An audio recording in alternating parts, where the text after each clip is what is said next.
Hello,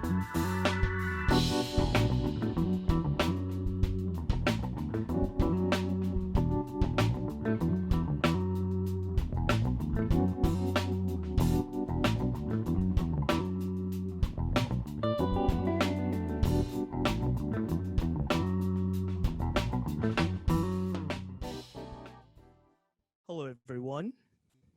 My name is Mark Cheatham, and I am a member of the advisory board of the TomTom Foundation. On behalf of the board and the entire TomTom team, I want to thank each of you for being here. This afternoon's event is part of a 7-week virtual event series called the Cities Rising Summit. All City Rising Summit events will be available on a pay-what-you-can scale, thanks to the support of our sponsors and community members like you.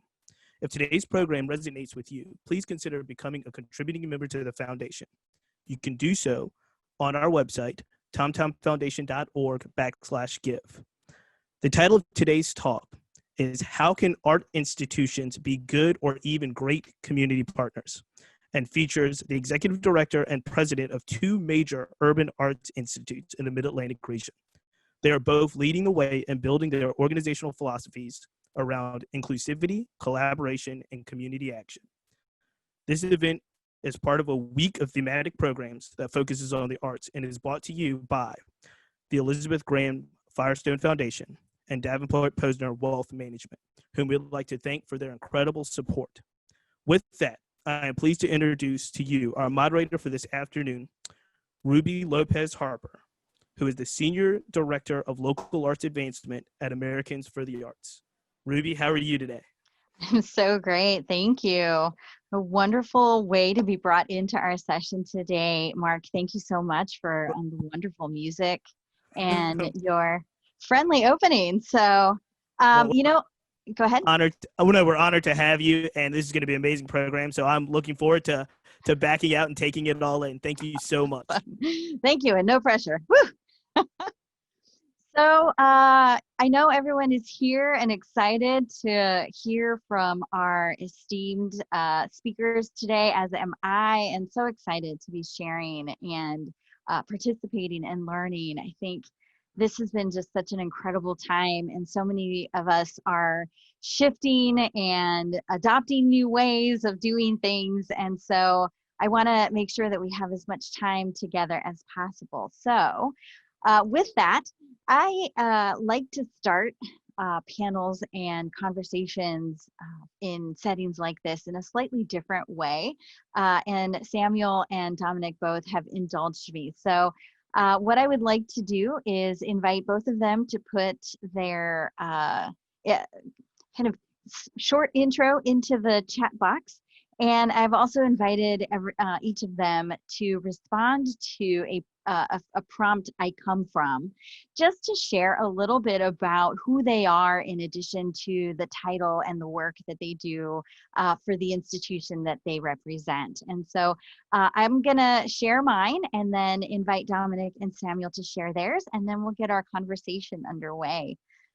I come from mestizo roots from the great state of Michoacan through Bellflower, California to Columbus, Ohio to DC. I come from a deep sense of fairness sprinkled with a warrior sensibility and a dash of optimism. I come from corporate administration, international fashion, and a grant-making background to program design and development. I come from just a little bit of higher ed, but way more hands-on learning from my mistakes and listening to wise elders. I come from working from home, managing my familia, and all while balancing some time when no one is saying mom. Dominic, if you would come on screen and share your I come froms. Hi, thanks Ruby. It's great to be here.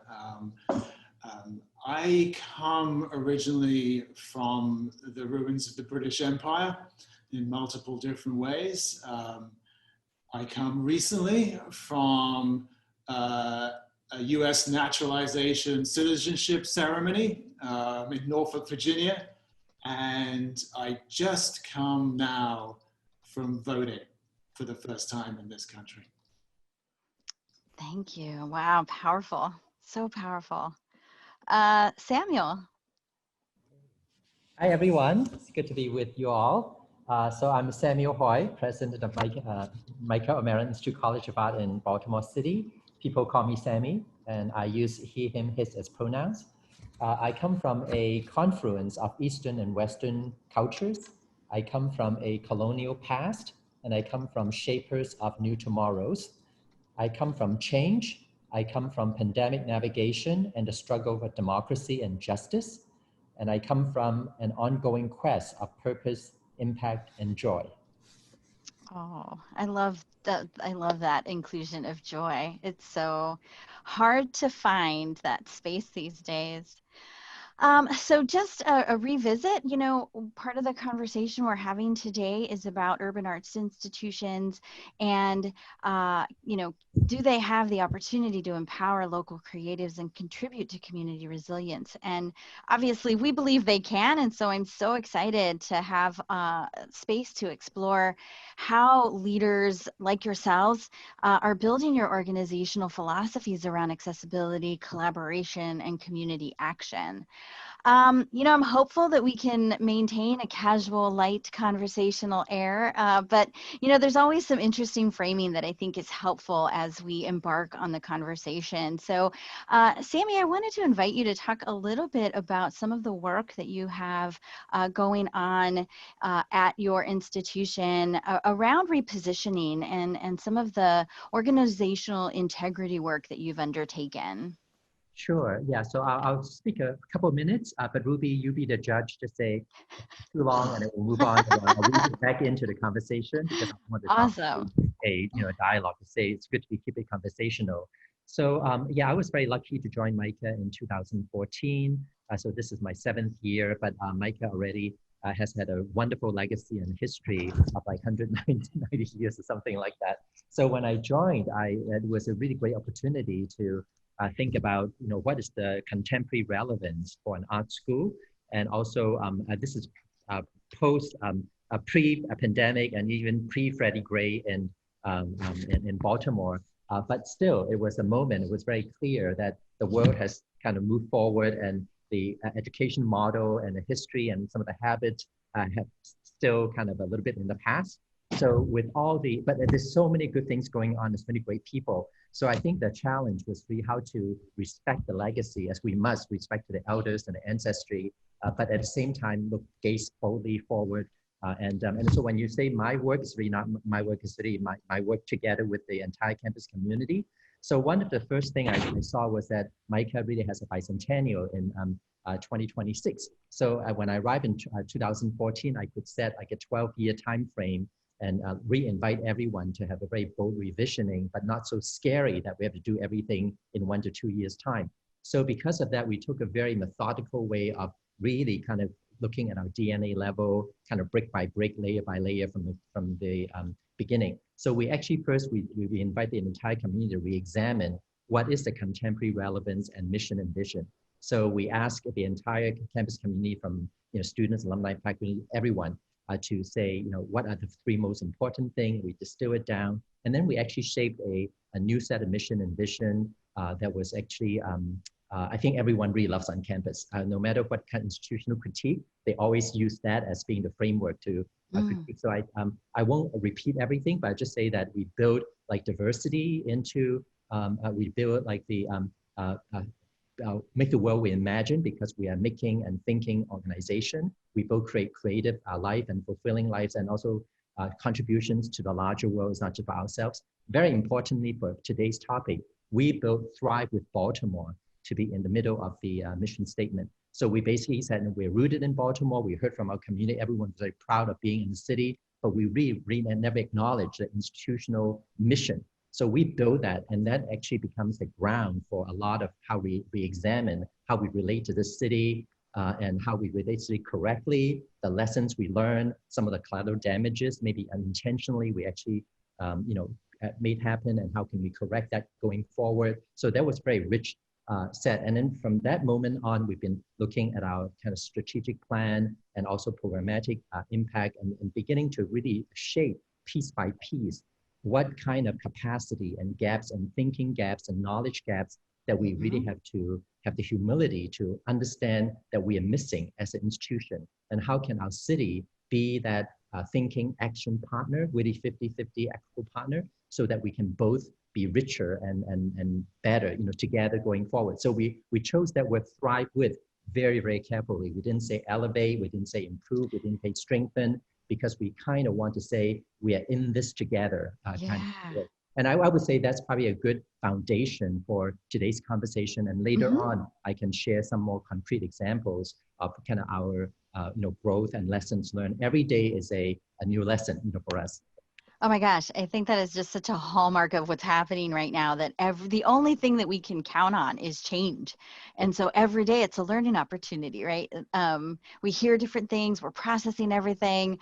All of our behaviors and habits are shifting and changing. And, it's so great to hear the intentionality. Language is so important, the way that we define things. And I think, Dominic, if you would share a little bit about some of the deconstruction work that you've undertaken, and the way that you're approaching that idea of community.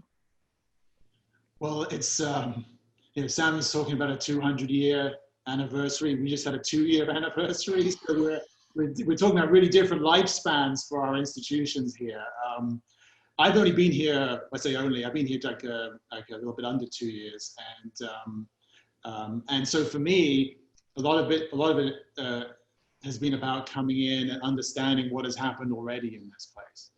And in terms of the long history, the long and traumatic history and those legacies that I'm sure we can talk about in the context of our conversation, but also the short history of Richmond. And as many know, because many people here and watching have been involved in this longer than I have. Richmond has developed a real identity around creativity in recent times. I mean, it owes a lot to what has been achieved over decades, but I think the visibility of that has really come forward in recent times. And in some ways, the Institute for Contemporary Art here is really just one fruit of that kind of collective effort that's taken place in this city over a couple of decades, really. So I think, being new, and we also, we began with a process of strategic planning, of course, too. And the central questions to that were a lot around, how to reckon with that history. Also, we have some amazing historical institutions, museums, and other institutions here in Richmond that in recent times have really been doing important work around that historical reckoning. But as a cultural institution of the art of today and the art of tomorrow, what's your role in that? Well, pretty much exactly a year ago this week, we opened a show that was called Great Force, that was inspired by a line from James Baldwin, that the great force of history comes from the fact that we carry within us history and are unconsciously controlled by it, that history is literally present in all that we do. So it was the animating principle for that project, but in some ways that kind of prompt has pervaded what the ICA is and is becoming. I think when this question gets asked in these days, you see a lot of emphasis around listening, institutional listening. I didn't hear that like a decade ago or 15 years ago when I started out. So that's importantly becoming something that's being sort of recognized and hopefully practiced better and better by institutions.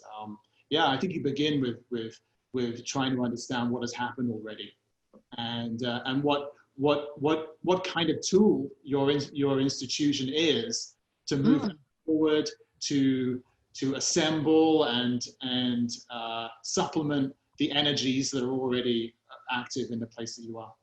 I think it's such a dynamic time right now where organizations really have the opportunity to take action. You're not just a space anymore. You're not just a building. And if an organization was doing it right, kind of leading up into this time that we're in, you weren't that to begin with. But I think it's also interesting to think about the different ways that organizations can, as you said, Dominic, listen to community, and Sammy, you as well. I think it's going to be just a cornerstone of the work that we're doing forward, and understanding our role as organization within community, and how do we empower, how do we bring forward, creatives, and invite the community in. I think, and I'd love to hear your thoughts on it. What for me, it's just exciting to think of the different ways that organizations can reimagine themselves and reposition themselves.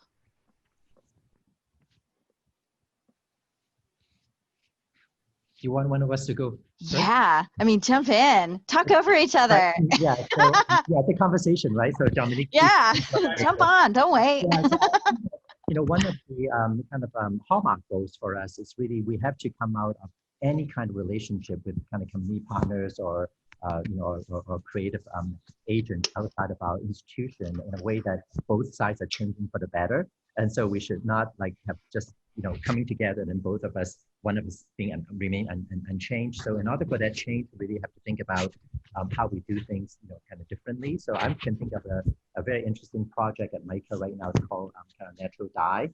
So just again, in a few minutes, I'll describe the project a little bit. So basically, we had an opportunity for the Department of Commerce to do a international cultural exchange of kind of indigo techniques between South Korea and the city of Baltimore. And it was actually really as cultural commercial exchange. And then MICA was invited to be the institutional agent to oversee the project. And of course, if you invite us in, we're going to say, well, you cannot really talk about indigo without talking about slave history and who owns that craft and art. And that actually has a lot of relevance here in the United States, but have probably very little relevance in South Korea. But in order to do the rich cultural exchange, we have to actually share with the Department of Commerce to say that this is not something we've thought about, but we really think that it's a really important dimension. So we're able as an institutional partner with scholarly and creative expertise to broker a potentially difficult conversation and successfully. So we actually built it into the project. I mean, this is lots of kudos to the Maryland State and the Department of Commerce there. And then we actually decided when we do this project, we're going to use it as a way to challenge how we usually conduct classes on MICA. So instead of the more institutional model of kind of faculty expert transmitting knowledge to students and institution faculty, we actually constructed a inside-outside intergenerational teaching team of actually elders that own that actually craft and history in the city and bring them in as faculty member and mix with our resident faculty.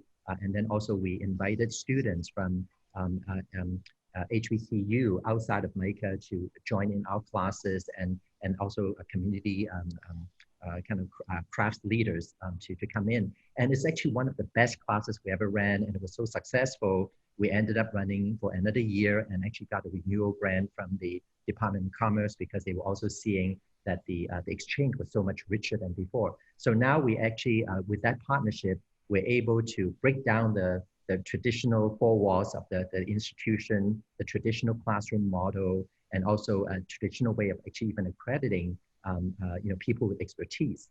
So we're not looking at the terminal degrees as the way that how you can be faculty member, but really it's based on this very equitable exchange of knowledge. This is what we can bring to the table. This is what you can bring to the table, and everyone is treated on a very equal basis. And we also have a very exciting new pedagogical model for the college too. So this is just one example of how actually an institution can use what we are good at to stimulate and help navigate to a total new destination no one could even foresee at the beginning of the journey.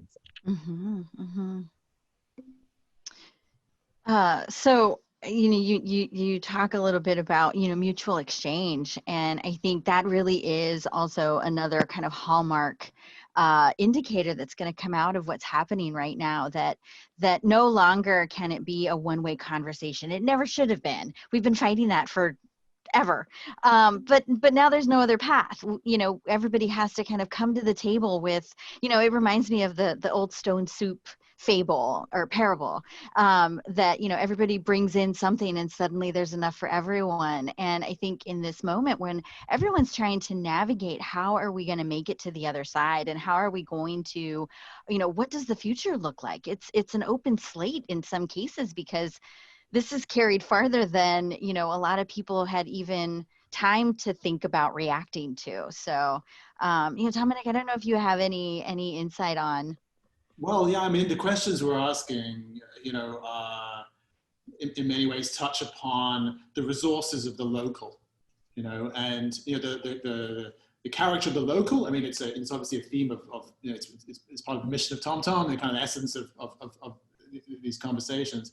We're engaged right now in a project that you I guess you could call translocal, because it began a couple of years ago. It's called Commonwealth, which, you know, etymologically and going back to the early history of the United States means, you know, it's the resources in common, it's the shared resources, and it happens and it becomes the name of you know, Virginia as a Commonwealth, and also, you know, in the U.S. context of Pennsylvania, Puerto Rico, some other places. We a couple of years ago began a collaboration with a partner institution of Philadelphia Contemporary in Pennsylvania, and with Better Locale, which is an art and education agency in a way, in space, in San Juan, Puerto Rico.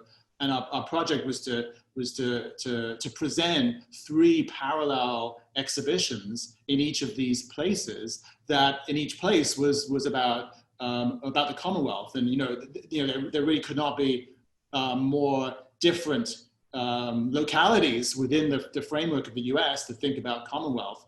We knew that we were going to, even 2 years ago, we knew we were going to be doing this in the election season, when the question of who can vote, who cannot vote, and whose rights to vote have been supported by US democracy over the centuries, would be to the fore.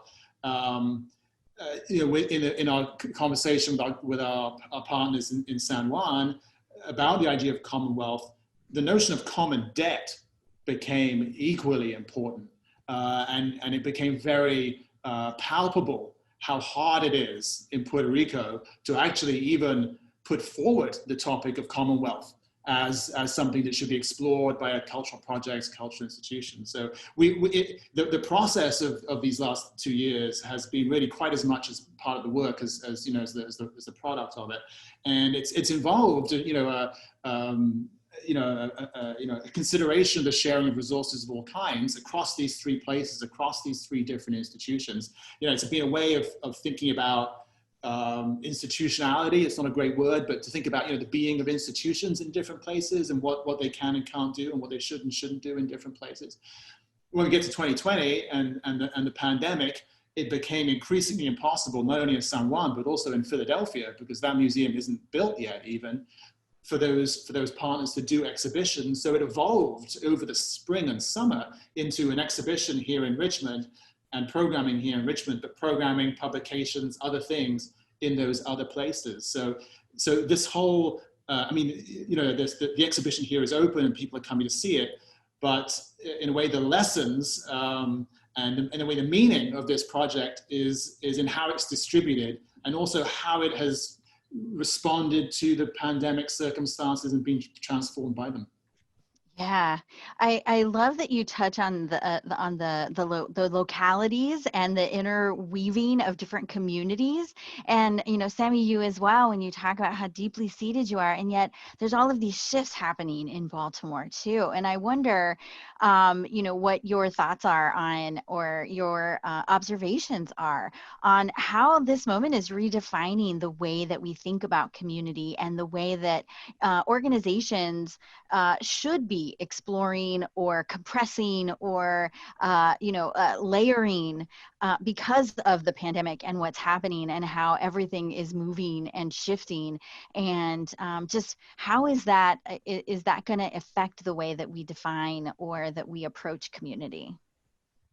Yeah, so I'll jump in, and Dominique, please jump in as well.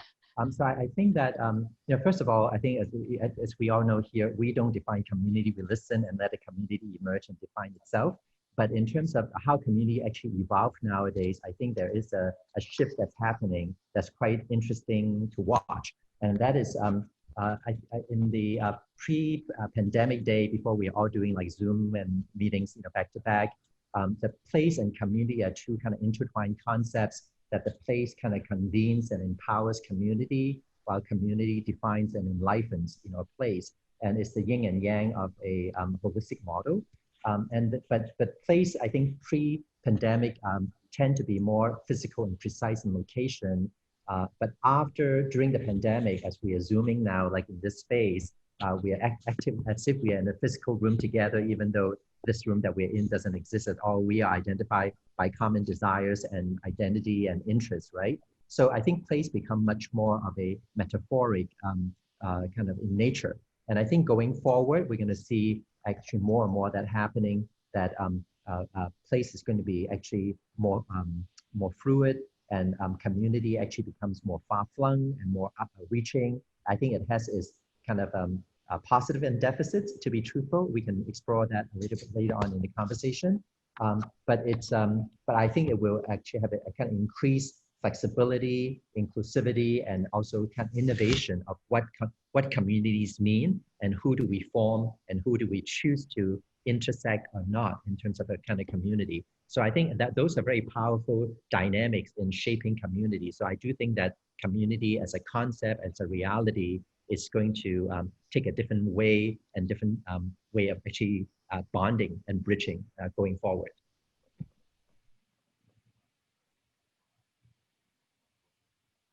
Dominique? Well, I mean, one thing I think, Sammy, we could touch on, like, that we share here a little bit, is the context of the art school. And, you've spoken about Micah, and, we're here, we have the VCU Arts, the art school here.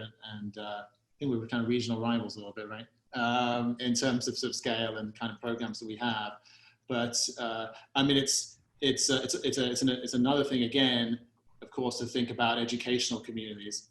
And what's going on with the circumstances with student communities right now, and how learning can be sustained. I mean, for us, maybe for you, we're at mid-semester, and this is where fatigue happens and burnout happens, and you ask the questions about the sustainability of how we're trying to do this, and those very sort of bodily kind of matters start to sort of figure in how you make decisions in these times, because real fatigue starts to kick in. And for us, I mean, you're obviously central to the art school there, and for us, it's really at the ICA, with the art school as a neighbor, it's really about what kind of presentation, representation, what kind of channeling of a world of contemporary art can still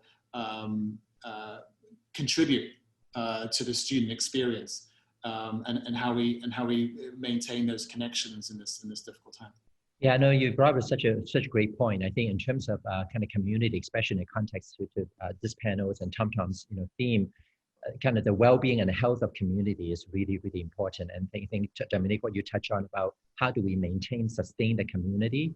I think one thing that we have talked about, how do we actually not take the community wellness as for granted, and because we are actually in very powerful time, but we're also in really painful time. Also, I think I'm sure, I don't know about you, but at Micah we hear about just people expressing about anxiety and trauma for all different kind of reasons, and so we are very mindful about how do we actually, as we think about the innovation, the flexibility, but what is the restorative, aspect of it? What is the breathing room? What's a somatic experience in a disembodied, community? And how can we, bring back that physicality in a very different way, in a way that actually brings people to be more self-aware of their groundedness, their health, and the mutual support. I think all those are very important. So all those are actually really interesting aspects of kind of community shaping and maintaining, and upkeep actually kind of going forward. So thanks for bringing those points. Yeah, I love that. I was reading an article just this morning about crisis fatigue, and how are we making that space? And I think that has also been another element of this work that the work that we're doing in this moment is a pause, if you will, on certain the fast pace that we maintain just as a general society these days, right? Like it's slowing us down a little bit, and I wonder how that has either made more space for the diversity, equity, inclusion, accessibility work that you both have undertaken and have undertaken prior to this moment, or is it creating some other challenges that you're now having to kind of think about? As you said, Sammy, there's shifts in how do you try to help or create an augment to the experiences that are no longer available to us. So yeah. It's a struggle, and I think we're learning. We're learning. I think that the exciting thing is that if we learn and share, like in Tom Tom Festival and others, I think we really can. This is, in my mind, this is a great experiment, right? So we are really looking at how are the ruptures breaking away from our usual habits, serve us and do not serve us, and how we cope with it. And so much about community. It's about kind of mutual sharing and learning from each other. So I think there'll be a lot of lessons, coming forward. I think for us, right now, I have to be kind of honest, we are more successful at intervention than actually at maybe prevention, at this time. But we are getting better at prevention and getting better in positioning. But it's really hard because we are dealing with a population that's like totally stressed out by campus closure in March, and then with faculty that have lost the entire usual restorative summer, kind of preparing for the fall, and students coming in hoping for kind of a on-site experience, but end up actually still being online. So this is a lot of twists and turns and disappointment. So we're also dealing with, I guess, quote unquote, pre-existing conditions of anxiety and stress, and maybe a level of anger in some quarters coming in. So just be really mindful and be empathetic and understand that's what I think calling it what it is, seeing it what it is, and then dealing with it is probably a very honest way, instead of saying, hey, everything is fine and we can just deal with it. We're an innovative community, let's just soldier on. I think part of burnout is about when you hit the wall, you don't keep climbing. You just have to stop and kind of say, okay, I'm gonna sit and take a nap before I climb that wall. Right, so right. I think just pausing sometimes is a good thing. But I think we're still learning about how to really kind of take care of ourselves and our entire community. But at least we are mindful about it. So. Right, right. I mean, Dominic, how's that showing up for you? Yeah. No, I'm remembering how a year ago in our first year, in our planning about what we wanted to be, we were already talking about conditions of overproduction in the art world and in our institutions. I mean, the institute, I should say, it's and I see it as more of a kind of a producer space than a sort of historical space, like a museum. And so the question of like how much you can produce sustainably was front of mind even then. And so and we also wanted to be creating, producing, but our approach to what you could call inclusion would be to ask how we could involve various constituencies in the production process, not how to make something and then tell you about it and tell you why you should be interested in that, but actually create things that through their process many people already have stakes in them. So, as of like a year ago, we were expecting ourselves to be able to design that kind of process and still produce the number and scale of exhibitions that we were going to do anyway. We were going to do both of these things, right? And now, I mean, we thought, and now, now, we're the maybe the first time in modern history where for museums and institutes like this, maximizing in-person visitor attendance is not the primary metric of success, right?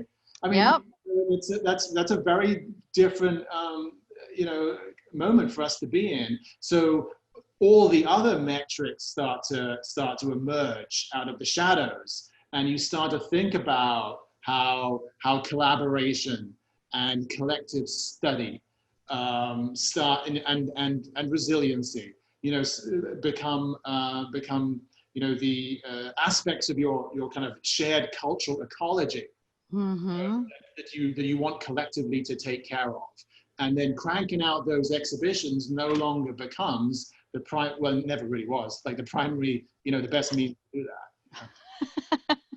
No, I was just reading again this morning on my Facebook feed. I ran across an article. There is a museum, I think in Kentucky, that is opening an exhibition, and the staff themselves were the ones that produced the art at the direction of the artist in residence who is stuck in Ghana, who will never see the work itself. And it's just fascinating because I think, even not 3 months ago. Okay, so like late last year, nobody would have ever thought of something like that. And I think you're right. When we have this kind of shared experience that's driving us all in a different way and repositioning the things that matter the most. Butts and seats has always been a thing for the arts community. Like that's how we count: heads everywhere, butts everywhere. And if we can't get those attendees to come, oh, we have failed. But when we start thinking about the underpinning of the experiences that we are making available to individuals, whether they're in our own community or, reaching in from outside through this fabulous new, digital technology, it really changes, I think, the way that we even think about and approach the work. And I wonder how that's, in addition to kind of your focus on diversity, equity, inclusion, accessibility, is any of that starting to permeate the way that you're seeing folks interacting, or you talked a little bit about kind of but what are you all seeing in the ecosystem as well?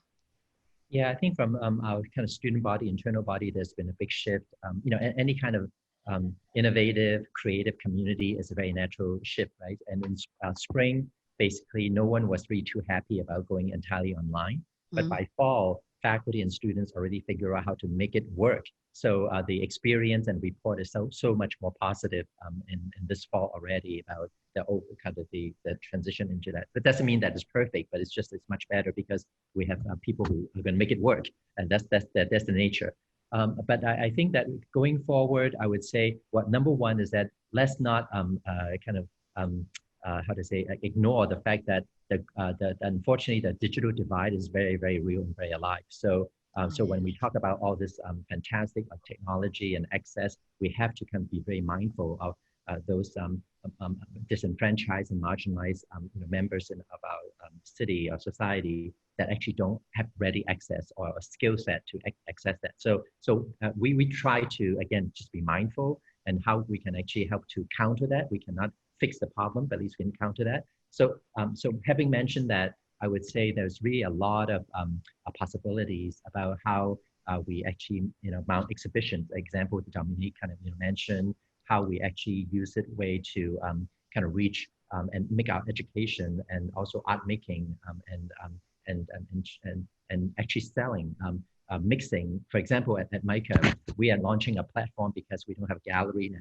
So for our alumni to sell their work, but at the same time, we partner with actually a church organization to reach out to Baltimore City youth so that we can actually really create a much bigger community of artistic entrepreneurs. So so when we launch that platform, it's not only to benefit our people because the platform has unlimited capacity. So we actually can do that for the kind of diverse citizenry, especially the young and uppercomers, alongside with our students. So it's a way of actually honoring our mission of thrive with Baltimore.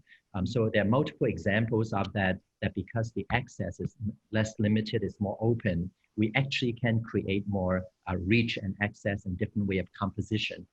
Going back to your concept of like new community, how do you actually build that new community with these possibilities? Yeah. I mean, you're asking about like with the change in our local ecology, things we're seeing that relate.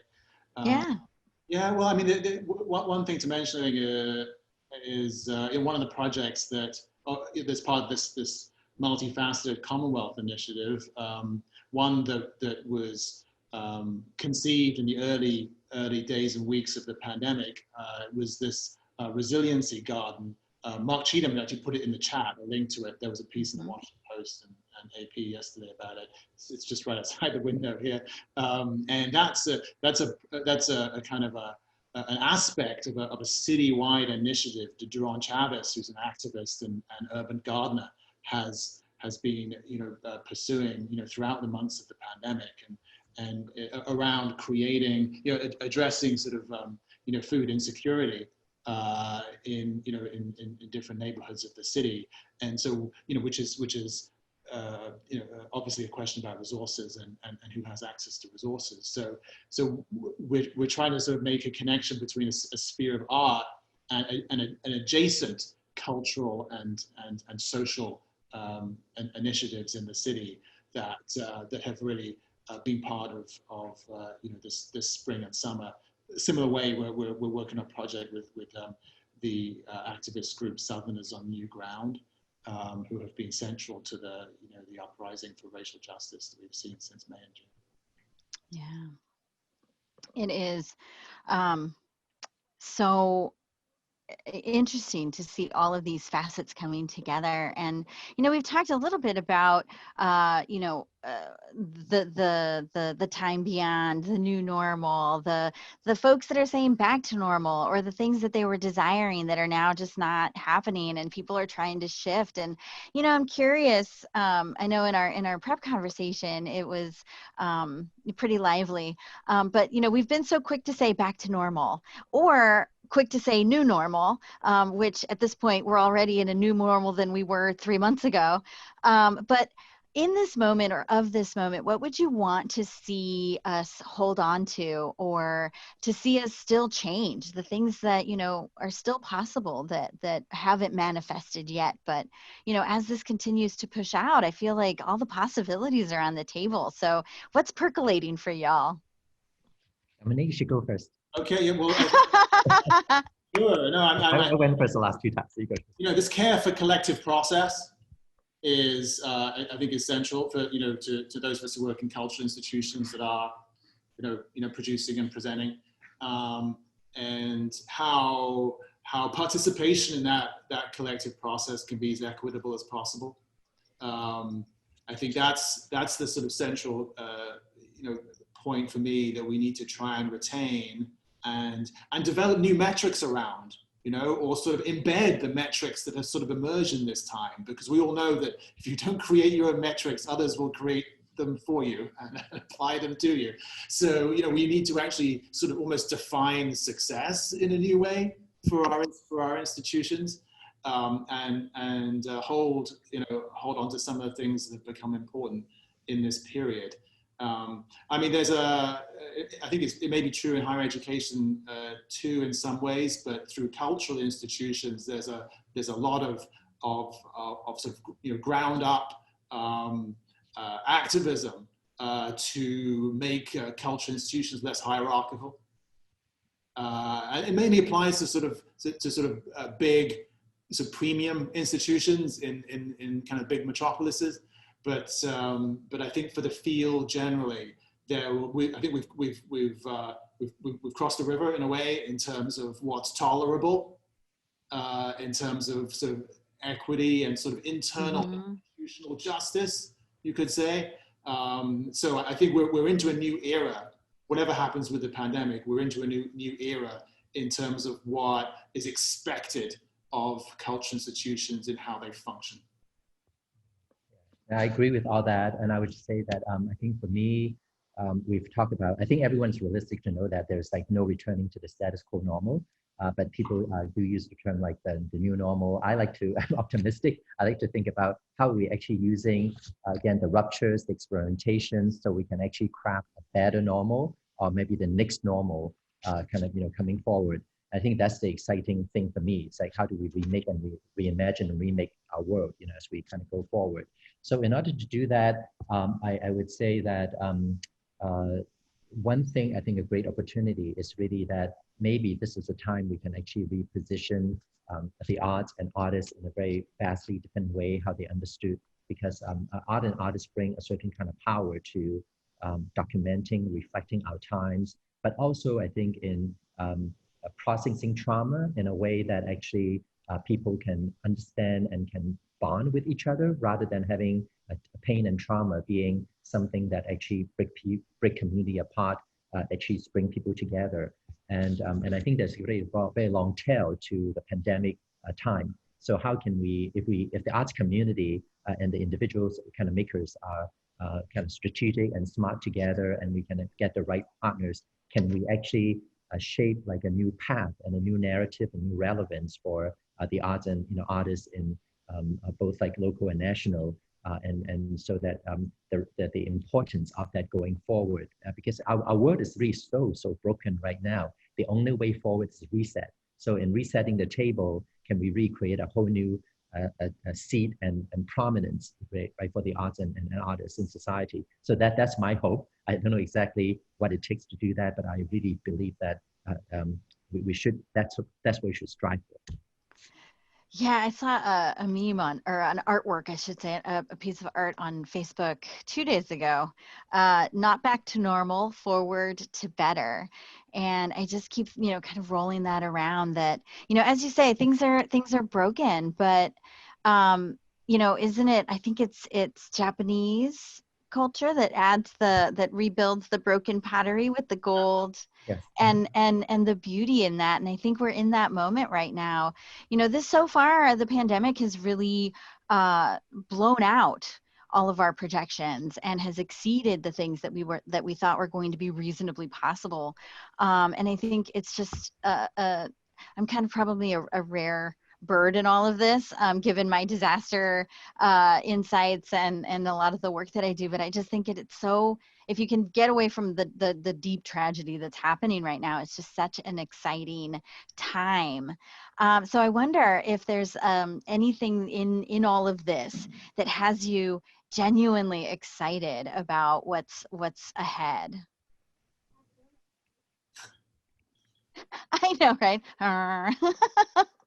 I think it's really that awareness that we really cannot continue the way we're doing things now. I think that's a very powerful collective. I mean, it's because I think Mike is very deep in this conversation about desegregation, diversity, equity, inclusion, and all that. That is just that, when you look at anti racism, anti-Black racism, especially now, that there's so many more people who would never like really thought about or think about think about their complexity in white advantage and structural racism are so aware of it now. And I think that's a very powerful moment. We're by no means there yet. I mean, a lot of people are just aware, but there's still a lot of discomfort to really completely bring the complexity and the solution forward. But it feels like a turning point that's very different from other promised turning points before. Right. So I think that moment, excites me. It's really messy. Again, as I said, I'm sorry to keep using the word painful, because I think from the people I talk to, it is a really, really painful moment in society right now. So it is, but it's as I said before, it's as powerful as it's painful. So how can we really harness that precipice of change moment and really just go all for it and get that radical change happen? I think that's what excites me, even though it's really, really messy. Really messy. Really messy. I suppose, it's, I guess one thing I would kind of add to that is around the expectations and actions of an emerging generation. And the attendance, the visitorship for the ICA these first 2 years, half of our visitors are under 24 years old. Wow. And I know, right? Wow. 75% are under 34 years old. So I mean, it's a really young demographic, and many are students, but not only VCU students. I mean, but not only. And I think there's something there to do with seeing in a generation an appetite for the new. I mean, this is even a very strange looking building in the context of the sort of architectural styles of Richmond. So that kind of the desire for the new, for the strange, a sort of an appetite for what's unfamiliar and different, and rather than a kind of a holding to what is familiar and safe. I mean, it's maybe a characteristic of young people over the over the centuries. But I think it's a very powerful force now in terms of the things that we're all trying to get done.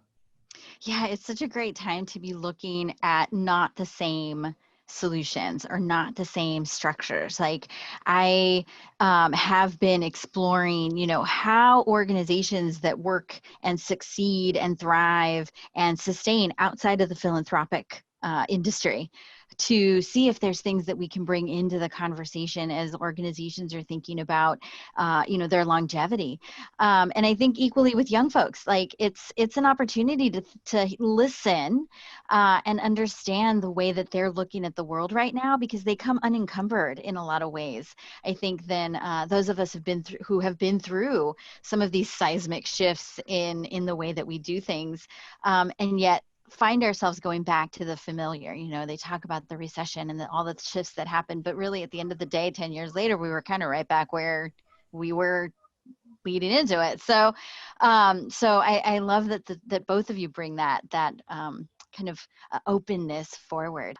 So I would love to just kind of close, Dominic and Sammy, if either of you or both of you just have one last thing that you want folks to walk away with, to chew on as we continue in the months ahead.